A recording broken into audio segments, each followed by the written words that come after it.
Hello, ya 8 Sciences, Mr. Da Silva here with the first video of the series, Introduction to Matter and Atomic Structure. In this very first video, we'll be defining atoms and subatomic particles. Let's go for it.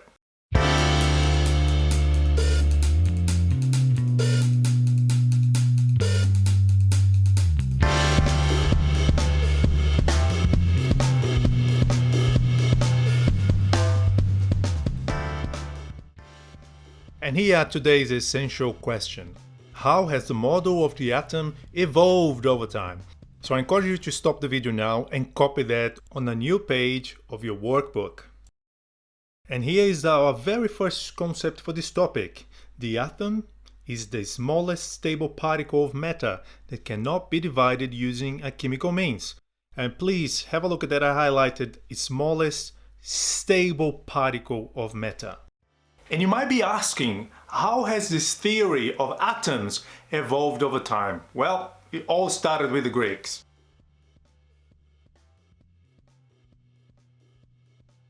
So Democritus was the first philosopher actually to come up with the idea of an atomic theory.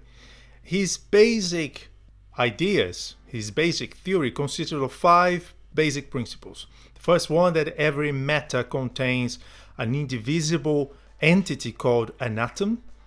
Atoms could never be destroyed, that's the second one. The third principle is that the atoms are solid in form, but we are not able to see them, they are invisible. Number 4 is atoms are like each other, they look alike. And number 5, they come with different properties: size, form, weight, position, and type of arrangement. The biggest challenge for Democritus is that he could not prove his ideas. Then after nearly 2,000 years of silence, the Europeans started to redefine this idea of an atom based on the scientific method.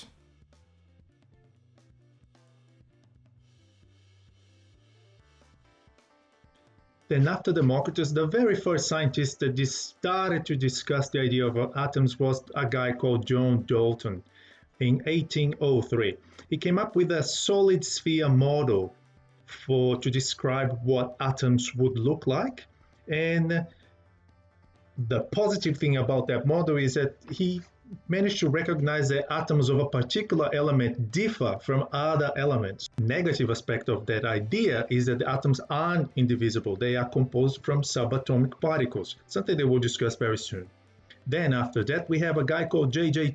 Thomson, 1904. He came up with something that we call the plum pudding model.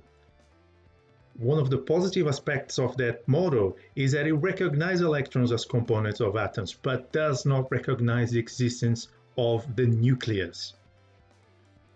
Later, we have a New Zealander coming into the picture. Ernest Rutherford is the guy that discovered the existence of the atomic nucleus. He came with something that he called the nuclear model. One of the good things about that model is that he realized the positive charge was localized in the nucleus of an atom, the idea of a proton. But he could not explain why electrons would remain orbiting around the nucleus. Later on, we have a Danish, Niels Bohr. He modified Rutherford's model by creating the planetary model. And the planetary model was revolutionary at the time. One of the positive aspects of that model is that it proposed the stable electron orbits. But at the same time, that model could not explain why electrons were not collapsing into the nucleus. And this model is not the best model to describe heavier elements.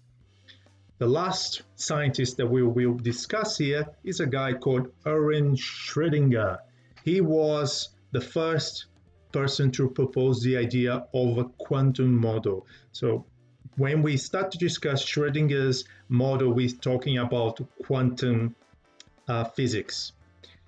In this model, he was able to demonstrate the electrons, they actually don't move around the nucleus in orbits, but they move in clouds. We can never predict where an electron is around the nucleus of an atom. And at this very stage, it's still widely accepted as the most accurate model of an atom. But the reality is we don't know if that's the case. This is the synthesis for concept 1. Since ancient times, scientists, philosophers, they've been building models using evidence and data to support their ideas. However, models might change when new evidence is collected.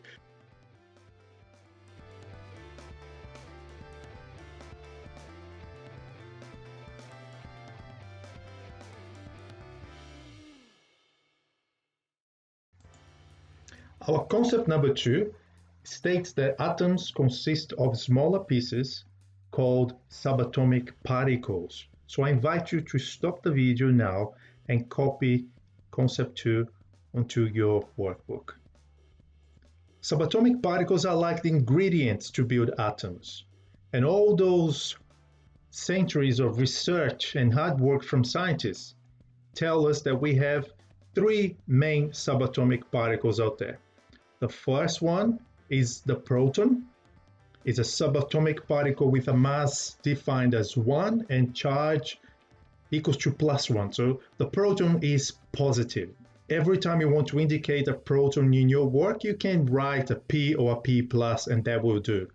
Electrons, on the opposite, a subatomic particle with a very, very, very small mass and a negative charge. So the overall charge is -1. And every time we want to indicate an electron, we use the E-. And neutrons, on the other hand, it's a subatomic particle also defined as 1 for mass, but the charge is 0. So no charge, it is neutral. So I would like you to have a look at this table now, because this table is pretty much just synthesis for the concept 2. Here I have this table 2.1, tells you the name of a particle, the symbol, the approximate relative mass, relative charge, and their location in an atom. The protons and the neutrons, they are located inside the nucleus, and the electron is located outside the nucleus. And that's pretty much what you need to know right now about the subatomic particles.